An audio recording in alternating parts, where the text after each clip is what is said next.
हाँ, so next numerical है हमारा example 2.5, okay, in motion in a straight line में क्या बोल रहे हैं, Galileo's law of odd numbers.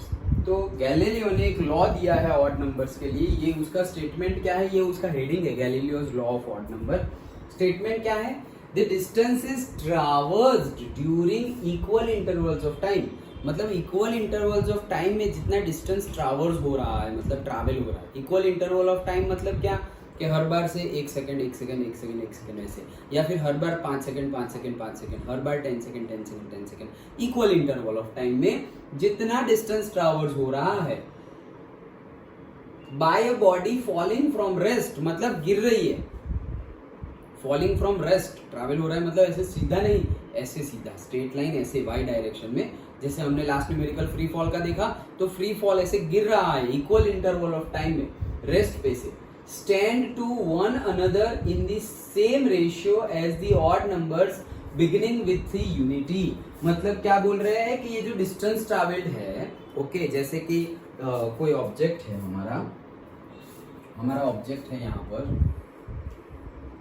हमारा ऑब्जेक्ट है यहाँ पर। अभी suppose first time t is equals to 1 second में हमारा ऑब्जेक्ट यहाँ पर आ गया, फिर next time t is equals to 1 second में हमारा ऑब्जेक्ट ने थोड़ा ज़्यादा डिस्टेंस ट्रैवल कर लिया क्योंकि एक्सीलरेशन लग रहा है, ओके, तो ज़्यादा डिस्टेंस ट्रैवल कर लिया। फिर नेक्स्ट t इज, देखो टाइम इंटरवल उतना ही है, नेक्स्ट t 1 सेकेंड में हमारा ऑब्जेक्ट ने और ज़्यादा डिस्टेंस ट्रैवल कर लिया, ओके। तो मतलब कहने का ये हमारा है कि इक्वल इंटरवल ऑफ टाइम लिया, 1 1 1 2 2 2 5 5 5 10 10 10, जो भी टाइम लो लेकिन इक्वल लेना है, पहले जितना लिया उतना ही। अब मेजर अगर हम करते हैं तो पहले जो आया वो डिस्टेंस, बाद में जो आया वो डिस्टेंस, फिर जो आया वो डिस्टेंस, फिर जो आया ये डिस्टेंस, ये सारे डिस्टेंस का अगर हम रेशियो ले, ओके, तो वो ऑड नंबर्स मिलता है। सारे डिस्टेंस का रेशियो ले मतलब क्या कि पहले कितना ट्रैवर्स हुआ से 30 मीटर, पहले ट्रैवर्स हुआ से 10 मीटर्स, ओके, 10 मीटर्स, और फिर सेकेंड टाइम में कितना ट्रैवर्स हुआ सेम टाइम में, हाँ टाइम सेम लेकिन डिस्टेंस कितना ट्रैवर्स हुआ, सो से सपोज आ गया हमारा 30, कितना आ गया 30, ओके, तो 30 ट्रैवल हुआ। तो अभी अगर हम उल्टा रेशियो ले, मतलब 30 डिवाइडेड बाय 10 करें तो रेशियो आ गया 3:1, ओके। फिर अगर ऐसा समझो कि और नीचे गए हम तो कितना टोटल डिस्टेंस कितना ट्रैवल हुआ से 50, और स्टार्टिंग वाला कितना था 10, तो उसका रेशियो क्या आ गया 5:1। मतलब बोल रहे हैं कि हमेशा ऑड नंबर ही आएगा, हमेशा क्या आएगा, ऑड नंबर ही आएगा। चलो चलो चलो जल्दी।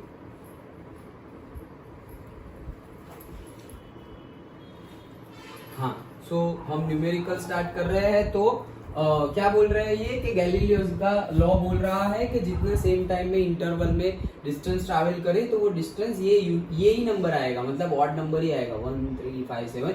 इसको हमें प्रूव करना है, ओके, इसको हमें प्रूव करना है कि टाइम हम हर बार सेम ले रहे हैं लेकिन ये जो डिस्टेंस ट्रैवल्ड है वो हर बार जो आएगा उसका रेशियो वो क्या होगा, ऑड नंबर्स होगा, 1 3 5 7। ये हमें प्रूव करना है। तो देखो कैसे प्रूव करेंगे। Let us divide the time interval of motion of an object under free fall into many equal intervals। Equal intervals को हमने क्या नाम दे दिया, टाउ। मतलब ये जो t is equals to 1 second लिया है तो t को मैं इक्वल इंटरवल ऑफ टाइम को क्या बोल रहा हूँ, टाउ। इसको प्रोनाउंस कैसे करते हैं, टाउ, ओके, और से टाउ। लिखते कैसे हैं, ऐसे प्रोनाउंस करते हैं टाउ और लिखते हैं ऐसे। वो क्या है, वो टाइम ही है भाई, ओके। तो equal interval of time tau and find out the distance. और अगर हमने डिस्टेंस फाइंड किया, देखो टाइम इंटरवल कितना लिया है, सबसे पहले 0 to टाउ, मतलब कोई भी 1 second 1 second 1 second 2 second 2 second 2 second 5 second 5 second 5 second 5 second, equal लेना है बस। तो पहले हम 0 पे थे, इनिशियल कंडीशन टाइम 0, वेलोसिटी 0, सब कुछ 0, फ्री फॉल है, ओके। और हमने कितना मूव किया, टाउ। तो हर बार टाउ ही मूव करना है, क्यों, क्योंकि इक्वल इंटरवल बोला है। तो यहाँ पे टाउ मूव किया है, यहां से यहां आते समय कितना मूव किया, टाउ मूव किया। क्यों, क्योंकि टाउ माइनस 0 क्या होता है, टाउ। तो फिर अभी नेक्स्ट भी कितना मूव करना है, टाउ ही मूव करना है। सो ये टाउ प्लस टाउ क्या हो जाएगा, 2 टाउ, तो ये रहा। फिर 2 टाउ, अभी हर बार कितना मूव करेंगे हम, टाउ ही मूव करेंगे, ओके। सो 2 tau plus tau 3 tau, 3 tau plus tau 4 tau, 4 tau plus tau 5 tau, 5 tau plus tau 6 tau. कैसे लिखा है समझ में आया? Equal interval of time. अगर तुम टाइम टाउ ना बोलो और टाउ को तुम ले लो 1 सेकेंड, ओके, तो पहले आएगा क्या 0, फिर क्या आएगा 1, फिर क्या आएगा 2, फिर क्या आएगा 3, फिर क्या आएगा 4, फिर क्या आएगा 5, फिर क्या आएगा 6। हर बार एक एक एक एक एक एक ही बढ़ेगा। क्यों? क्योंकि इक्वल इंटरवल ऑफ टाइम है ना, मतलब 1 minus 0 1, 2 minus 1 1, 3 minus 1 2 1, 4 minus 3 1। Understood? Equal interval of time ही रहेगा। अच्छा, तो ये जो यहाँ पर t is equal to 1 second जो इक्वल इंटरवल है, इसी को मैंने यहाँ पर बोला है टाउ। डन? ओके, चलो अभी ये दूसरा केस कहां से लेके आ गए भाई? ये टेबल देखो, y is equal t is equal to 0 पे डिस्प्लेसमेंट क्या है 0, तो t इज इक्वल टू 0 पे कोई डिस्प्लेसमेंट तो होगा नहीं, अभी तो स्टार्टिंग ही कर रहे हैं, स्टार्ट हुआ नहीं है, तो डिस्प्लेसमेंट 0। अच्छा, अब t is equal to tau second हो गया, तब डिस्प्लेसमेंट कितना होगा? तो वो हो जाएगा माइनस GT²। वो कहां से आया? वो हमारे फॉर्मूला से आया। फॉर्मूला देखो यहाँ पे, अभी ये रब कर दू जितना है उतना, ओके, यहीं पे समझाता हूं तो तुम्हें दिखेगा भी, और लिखना हो वो लिख भी सकते हैं, नहीं तो अदरवाइज वो हाफ स्प्लिट स्क्रीन करेंगे तो तुम्हें ये कम दिखेगा, छोटा सा दिखेगा। ओके, तो ये क्लियर करता हूं, ये क्लीन कर दिया। अब ये सब कैसे लिखा वो तो समझ में आ गया। ये कैसे लिखा? तो पहले तो भाई टाइम 0 है, उस टाइम पे कोई डिस्प्लेसमेंट होगा नहीं। अब टाइम कितना हो गया टाउ, तो कितना डिस्प्लेसमेंट हुआ? तो हमारा फॉर्मूला है, 3 फॉर्मूला हमारे पास है क्या? v is equal to u plus AT, x is equal to ut plus half AT square, and twice ax is equal to क्या? v square minus u square. ये कब? जब इनिशियल कंडीशन पर displacement भी 0 हो और वेलोसिटी भी 0 हो, वो तो वही तो कंडीशन है, फ्री फॉल है, मतलब इनिशियल पे कोई डिस्प्लेसमेंट है नहीं, वेलोसिटी भी है नहीं, तो ये फॉर्मूलाज हम यूज कर सकते हैं। अब इसमें क्या क्या है देखो, हमने इनिशियल वेलोसिटी क्या ली है 0, इनिशियल स्टार्टिंग में तो अभी कोई वेलोसिटी है नहीं, ओके, तो time is t is equal to 0 है, तो t is equal to 0 starting में अगर हम रखेंगे तो कोई डिस्प्लेसमेंट होगा ही नहीं, ओके। अभी t is equal to tau रखा, क्या रखा? t is equal to tau, तो t is equal to tau रखा, तो डिस्प्लेसमेंट ये y जो है वो हमारा x, मतलब x की जगह हम y रख सकते हैं, हमारा तो फॉर्मूला में x है, अदरवाइज y फ्री फॉल मतलब क्या? y डायरेक्शन, ओके, तो उसमें हमने लिखा, तो वो हमारा क्या हो गया? y is equal to ut plus half AT square. अब क्या? फ्री फॉल है मतलब नीचे जाने वाला है, फ्री फॉल है मतलब नीचे जाने वाला है, लेकिन नीचे वाली डायरेक्शन एक्सेलरेशन की हम क्या लेते हैं? माइनस, याद है ना? ऊपर प्लस y, नीचे माइनस y, ओके, सो हम क्या लेते हैं? माइनस, तो हम माइनस ले लेंगे क्या? a is equal to g is equal to क्या? -10। इन्होंने क्या लिया? कुछ नहीं लिया है, g ही रखा है। अच्छा, तो अगर वैल्यू पुट करनी हो तो हम पुट कर देंगे कितनी? -9.8, 10 गिवन होगा तो 10, लेकिन उन्होंने पुट नहीं किया है तो हम भी पुट नहीं कर रहे, तो तुम लिख लो -a लिख लो या फिर -g लिख लो, जो लिखना हो वो लिख लिया। अच्छा, फिर इनिशियली तो कोई वेलोसिटी हमारे पास थी नहीं, okay, so x is equal to ut plus half AT square, तो स्टार्टिंग में वेलोसिटी नहीं थी, u तो था ही नहीं, ओके, स्टार्टिंग में तो वेलोसिटी थे ही नहीं, तो u तो था नहीं, तो डिस्प्लेसमेंट ये तो 0 हो गया, ये टर्म तो 0 हो गई, तो मेरा y क्या मिला? y इज इक्वल टू ये कितना हो गया? माइनस हाफ g, t क्या है? टाउ, टाउ का स्क्वायर, तो आ गया माइनस हाफ g टाउ का स्क्वायर। डन? ये सेकंड में लिखा हुआ है, वो कैसे आया समझ में आया? y इज इक्वल टू, अब अगर फिर से मैं y निकालू, अब देखो ऑलरेडी ये 0, ये फ्री फॉल की कंडीशन है, अब मैं वहां से यहाँ तो आ गया हूँ, मतलब मैंने y डिस्टेंस तो ट्रैवल कर लिया है। अब यहाँ से आगे बढ़ू तो, यहाँ से आगे बढ़ू तो कितना डिस्टेंस ट्रैवल हुआ? तो इतना कितना टाइम था? टाउ। तो अब ये कौन सा टाइम है? यहाँ पहुंच गया सपोज, ओके, तो ये कौन सा टाइम है? स्टार्टिंग से अगर कंसिडर करें तो 2 टाउ है, यहाँ से कंसिडर करें तो कितना टाउ है? 2 टाउ, क्योंकि ये टाउ और फिर ये दूसरा टाउ, तो स्टार्टिंग से करें तो ये स्टार्टिंग से लेकर के अब तक का टाइम पीरियड कितना हो गया? 2 टाउ। तो अगर वो वैल्यू पुट करें तो अगेन डिस्प्लेसमेंट कितना होगा? y, इनिशियल स्टार्टिंग से, तो इनिशियल तो वापस क्या है? 0, तो u वाला तो खत्म, ये u 0, तो मतलब t को रखने की कोई जरूरत नहीं है। फिर यहाँ पर आगेगा माइनस हाफ, ओके, g और t का स्क्वायर, t की वैल्यू कितनी है? 2 टाउ, उसका स्क्वायर, तो कितना हो जाएगा? माइनस हाफ जी 2 का स्क्वायर 4 और टाउ का स्क्वायर टाउ स्क्वायर, तो ये क्या हो गया 4 minus half g tau square. मतलब ये जो पहले वाला था ना उसको कॉमन रखो, तो वो 4 तो यहाँ पर आ गया बाहर, minus half g tau square, तो वही है minus half g tau square, so minus half g tau square, ये 4 को बाहर लिखा है, दैट्स इट। तो ये सेकंड वाला ऐसे समझ में आया। फिर थर्ड वाले में क्या करेंगे 3 टाउ लेंगे, इक्वल इंटरवल वही है तो टाउ, फिर 2 टाउ, फिर 3 टाउ, फिर 4 टाउ, फिर 5 टाउ, ऐसे इक्वल इंटरवल लेंगे।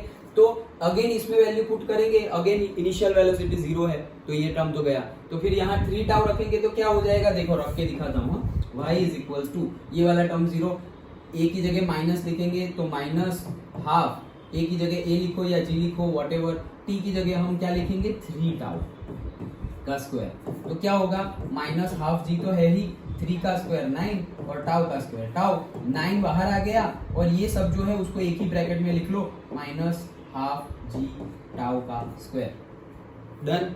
तो ये कैसे लिखा समझ में आया, पक्का, ओके।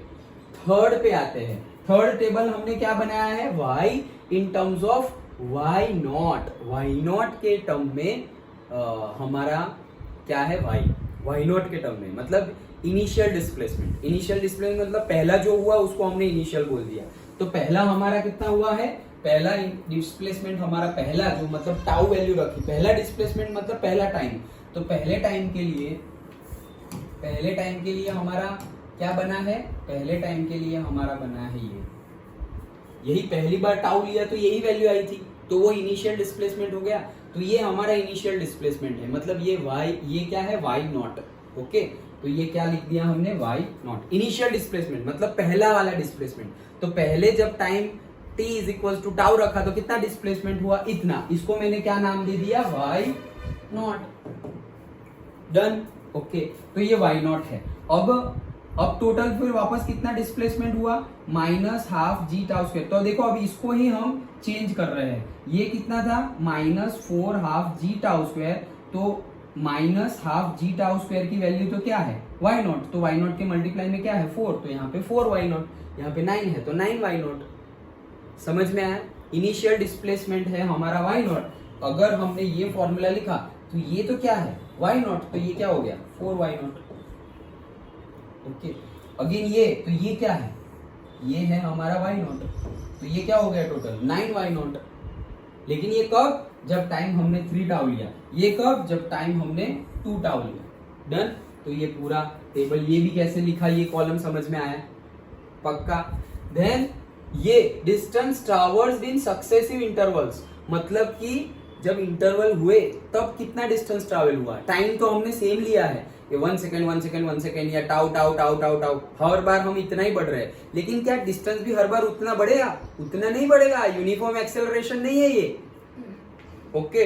लेकिन यूनिफॉर्म एक्सेलरेशन कब होगा, फ्री फॉल वाला केस लास्ट न्यूमेरिकल में हमने देखा था, जब हम एयर रेजिस्टेंस को निग्लेक्ट कर दे तो हम उसको क्या बोलेंगे फ्री फॉल, और वो एक्सेलरेशन मतलब जो ग्रेविटी है वो हम सब जगह सेम लगेगी, ऐसा ही हम लेते थे, ओके। चलो, तो यहाँ पे कितना डिस्टेंस ट्रैवल सेम होगा नहीं, तो पहले कितना ट्रैवल हुआ, पहले तो कुछ नहीं, इनिशियल है, फिर पहले वाला जो डिस्प्लेसमेंट था y नॉट, तब तो y नॉट ही ट्रैवल हुआ, फिर दूसरे में तो 4 y not minus y not, मतलब देखो अब ये कॉलम है वो क्या दिखा रहा है 0 टू यहाँ तक का y नॉट, फिर दूसरी वैल्यू क्या दिखा रहा है 0 टू यहाँ तक का, तो 4 y नॉट, फिर 0 टू यहाँ तक का 9 y नॉट, ये थर्ड कॉलम वो दिखा रहा था, लेकिन फोर्थ कॉलम क्या दिखा रहा है, कितना ही दिखा रहा है कि पहला इतना, फिर दूसरा पूरा इतना नहीं, सिर्फ यहां से यहां तक का, फिर तीसरा पूरा ये नहीं, सिर्फ यहां से यहां तक का, समझ में आया, ओके। टाइम इंटरवल में कितना हो रहा है, तो यहाँ पर देखो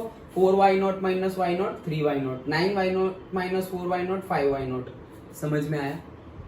अब इनका अगर हम रेशियो ले ले तो रेशियो क्या बनेगा, रेशियो ऑफ डिस्टेंस ट्रैवर्स, तो ये जो डिस्टेंस ट्रैवर्स है उसका अगर रेशियो ले ले हम तो क्या आएगा, स्टार्टिंग वाला देखो क्या है y नॉट, अभी y नॉट डिवाइडेड बाय मतलब this divided by 3 y not है, उसको पहले वाले से रेशियो करेंगे तो 3 y not upon y not क्या आएगा 3, फिर 5 y not upon y not तो क्या आएगा 5 y not upon y not, तो y not cancel, 5 7 y not upon y not, with respect to starting वाला ही कर रहे हैं, तो आया 5 7 9 11, तो हर बार यही वैल्यू आती जा रही है, वही हमें प्रूव करना था कि ये जो डिस्टेंस ट्रावर्स है, मतलब जो डिस्टेंस ट्रावर्स सक्सेसिव इंटरवल में हम ले रहे हैं, वो उसका अगर हम रेशियो ले तो वो रेशियो क्या आएगा, ऑड नंबर्स आएंगे starting with the unity. First से स्टार्ट करें वो, तो पहला केस तो क्या है, y0 by y0 तो 1, फिर 3y0 by y0 तो 3, 5y0 by y0 5, 7y0 by y0 7।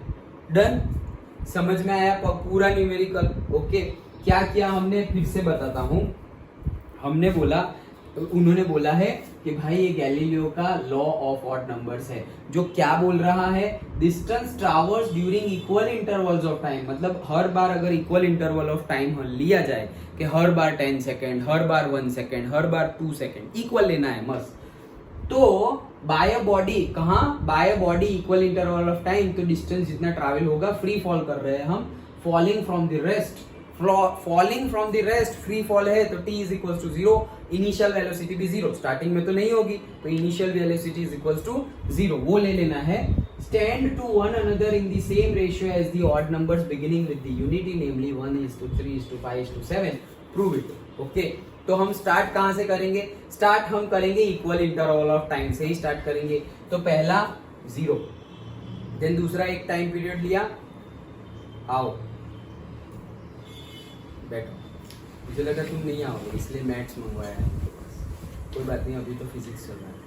हाँ, so equal interval of time. Okay, so सबसे पहले तो इनिशियल टाइम तो 0, फिर ये फर्स्ट रो हम लिख रहे हैं, फर्स्ट कॉलम लिख रहे हैं 0, फिर दूसरा टाउ, फिर तीसरा t plus tau that is 2 tau, फिर 2 tau plus tau that is 3 tau, ऐसे करके पूरी 4 तक 5 तक लिखो, एटलीस्ट 5 तक तो लिखो, भले ही 7 9 तक ना लिखो, 5 तक तो लिख लो। ओके, तो ये टाइम लिख लिया। अब हमें डिस्टेंस ट्रावर्स लिखना है, डिस्टेंस ट्रावर्स मतलब y। ओके, मतलब y मतलब हमारा डिस्प्लेसमेंट तो कैसा होता है, x, तो 3 इक्वेशंस पहले ही लिख लो, भले ही सबका यूज ना हो, तीनों 3 लिख लो। ओके, थोड़ा भरो पेज को, तो ये तीनों 3 लिख लिए। अब VUAT, भाई V तो पता ही नहीं, वो फॉर्मूला हम यूज नहीं कर सकते। X UT plus half AT square, U तो 0 है, ये वे यहाँ पे V आया ही नहीं, यहाँ पर भी V है, तो विदाउट V वाला एक ही फॉर्मूला है, ये वाला। ओके, फाइनल V की बात चल रही है, तो ये एक ही फॉर्मूला है, ये एक फॉर्मूला है, तो फिर उसका यूज करते हैं, x is equal to UT plus half AT square. पहले अभी हम x डायरेक्शन में मूव नहीं कर रहे हैं, हम y डायरेक्शन में मूव कर रहे हैं, तो x की जगह हम y भी लिख सकते हैं, तो y लिखा। अब इनिशियल वेलोसिटी u क्या है, 0, क्योंकि स्टार्टिंग फ्रॉम द रेस्ट, तो u 0 है, तो हर फॉर्मूला मतलब हर बार जब गिनोगे तब ये पहला टर्म तो ऐसे ही चला गया। a की वैल्यू हम क्या लेते हैं, -10, g की वैल्यू और a की वैल्यू, क्यों, नीचे जा रहे हैं, मतलब हमारी ऊपर वाली डायरेक्शन पॉजिटिव x और नीचे वाली डायरेक्शन नेगेटिव x और ले y। ओके, ऊपर वाली पॉजिटिव y और नीचे वाली नेगेटिव y, तो इसलिए हम लेते हैं a और g की वैल्यू -10 या -9.8, दो वैल्यू लेते हैं। और t की कब ऐसा माइनस लेते हैं, जब ग्रेविटी कंसिडर कर रहे हो तुम, तब जब स्ट्रेट लाइन मोशन कंसिडर, अभी हम ऊपर नीचे की बात कर रहे हैं, तब तुम g और a क्या लोगे, -10 और -9.8, लेकिन तुम ऊपर नीचे की बात नहीं कर रहे हो। Motion is not in vertical direction, motion is in horizontal direction. Chapter तो क्या है, motion in a straight line, तो स्ट्रेट लाइन तो कोई भी हो सकता है, y भी हो सकता है, x भी हो सकता है। y लो तब g और a -9.8 -10 लेना है, x लो तब तो प्लस ही लेना है।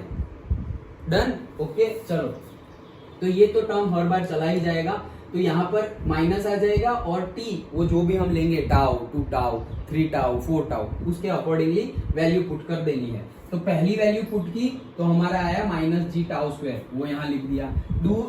फिर टाउ की जगह 2 टाउ लिखा, तो हमारा आंसर आया कि 4 और फिर पहले वाला, तो 4 और फिर पहले वाला वो लिख दिया। फिर 3 टाउ पुट किया तो ये आया, तो ये पुट कर दिया, तो पहला तो हमारा डिस्प्लेसमेंट मिला y। ओके, अब हम बोल रहे हैं y in terms of y0 कितना है, इन टर्म्स ऑफ y0 मतलब इनिशियल डिस्प्लेसमेंट। ओके, तो 0 के केस में तो 0 ही है। फिर जब यहाँ पर पर्टिकुलर y मिल गया, वही y को हमने क्या ले लिया, y0। तो ये जो y मिला है फर्स्ट वाला, वो है हमारा y0। फिर दूसरा जो मिला है उसको हम कैसे लिखेंगे, वही जो y0 लिया है, तो 4y0 9y0 ये लिख लिया। अब सक्सेसिव डिस्टेंस मतलब क्या, y0 -0 y0, फिर 4y0 minus y0 3y0 successive, मतलब टाइम इंटरवल में डिस्टेंस ट्रैवर्स्ड इन अ सक्सेसिव इंटरवल्स, मतलब पहले टाउ में कितना डिस्टेंस ट्रैवल किया, कुछ नहीं।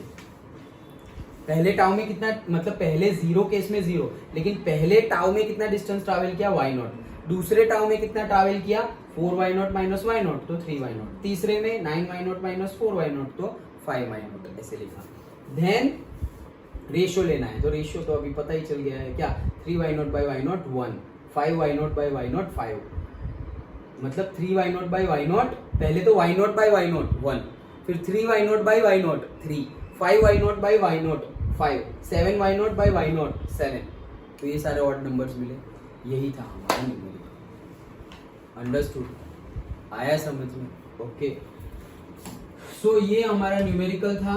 देखो बुक में जो गिवन है वो भी देख लेते हैं। बुक में तो डायरेक्टली थोड़े बता दिया है, लेकिन हमें जो अभी हमने कैलकुलेट किया एटलीस्ट 3 तक तो कैलकुलेट करना, टाउ 2 टाउ एंड 3 टाउ तक, और टेबल तुम्हें बनाना है। तो देखो वही सारी चीजें लिखी हुई है, successive interval since initial velocity 0 we have this. अब पुट कर रहे हैं calculate the position of the object after different time intervals which are given in the second column table में। if we take this as y0 the position coordinate after first interval, then सबको उस term में लिखा the fourth, मतलब यहाँ पर सिर्फ बता दिया गया है कि कौन सी कॉलम क्या दिखा रही है। ओके, तो वो भी तुम लिखो। पहले तो क्या बोलोगे, फर्स्ट कॉलम क्या शो करेगी, तो इक्वल इंटरवल्स ऑफ टाइम, ये सेंटेंस थियरी टाइप लिखो। फिर in second column we can write, और से इन सेकेंड कॉलम ऐसा भी नहीं, now we can find the distance traversed during equal interval of time. तो y0 फाइंड कर रहे हैं, तो y0 डिफरेंट डिफरेंट टाइम में फाइंड कर रहे हैं, टाउ 2 टाउ 3 टाउ। तो वैसे हम we can find the displacement और distance travelled during equal interval of time से टाउ 2 टाउ 3 टाउ, ऐसे करके सेंटेंस लिख लिया। फिर थर्ड कॉलम में जो लिखेंगे उसका भी एक सेंटेंस लिखो कि now we can find the displacement with respect to initial displacement, okay, y0, we can find y with respect to y0, okay, तो वो थर्ड कॉलम हो गया। फिर fourth column we can find distance traversed in equal interval of time, successive interval, okay, तो equal interval of time तो मतलब क्या, y0 by distance traveled, तो पहले टाउ में कितना, तो पहले टाउ में y0, दूसरे टाउ में कितना, तो दूसरे टाउ में 4 और इंटू y0, तीसरे टाउ में कितना, तो तीसरे टाउ में से 9 इंटू y0, लाइक दैट। वो सारे लिख दिए। और अब हम अगर रेशियो ले ले तो y0 बाई y0, लास्ट में रेशियो, तो y0 by y0, 3y0 by y0, 5y0 by y0, वैसे करके सब कुछ पहले एक एक सेंटेंस, सारी कॉलम का एक एक सेंटेंस लिखो, 5 कॉलम के 5 सेंटेंस। और ये जो कैलकुलेट किया है हमने, टाउ रखकर, 2 टाउ रखकर और 3 टाउ रखकर, वो कैलकुलेशन शो करो। वो शो करने से पहले भी यहाँ पर हमने जो 3 इक्वेशन ऑफ मोशन लिखे थे उसमें वो तीनों लिख दो, उसमें से सेकंड वाला जो है जिसका हमने यूज किया उसको लिखो। फिर वो भी लिख सकते हो, देखो बढ़ाने के लिए तो तुम कुछ भी कर सकते हो कि भाई we are moving in the Y direction, therefore replacing displacement denotation from x to y, मतलब x is equals to ut plus half at square था, उसकी बजाय हम लिखेंगे y is equals to ut plus half at square. फिर तुम ये भी लिख सकते हो कि since the gravity is in the negative y direction, therefore taking a is equals to g is equals to minus g or minus a, okay, वो लिख सकते हैं। और then ये जो कैलकुलेशन है वो कैलकुलेशन शो करो। फिर लास्ट में एकदम लास्ट में पूरा टेबल शो करो, और पूरा टेबल शो करने के बाद नीचे एक सेंटेंस लिख लो, therefore Galileo's law of odd number has proved, और से has been proved। डन, समझ में आया? तो डिटेल में लिखना है, नहीं तो देखो ये बुक में कैसे थोड़ा ऐसे 5 सेंटेंस लिखे और टेबल बना दिया, उतना ही तुम करोगे तो काट लेंगे मार्क्स। फिर तुम ऐसा भी नहीं बोल सकते टीचर को कि अरे सर बुक में दिया है उतना तो लिखा है। नहीं भाई, बुक में तो शॉर्ट में लिखेंगे, बुक में तो डायरेक्ट भी लिखेंगे। तुम्हें समझ में आया वो उनको कैसे पता चलेगा, इवेल्युएटर को। बुक का ही छाप दोगे तो तुम्हें समझ में आया ऐसे कैसे पता चलेगा? तो बुक में ये जो 5 सेंटेंस लिखा है और ग्राफ ये टेबल बना दिया है, तुम्हें भी सिर्फ उतना नहीं करना है। ये टेबल तो उनको तो पता है कि कैसे बनाना है, तुम्हें पता है कैसे बनाना है। हाँ पता है टाउ रखो, 2 टाउ रखो, हाँ तो वो रखकर दिखाओ और फिर बनाओ टेबल। डन? समझ में आया न्यूमेरिक? पक्का? पक्का ना? ओके।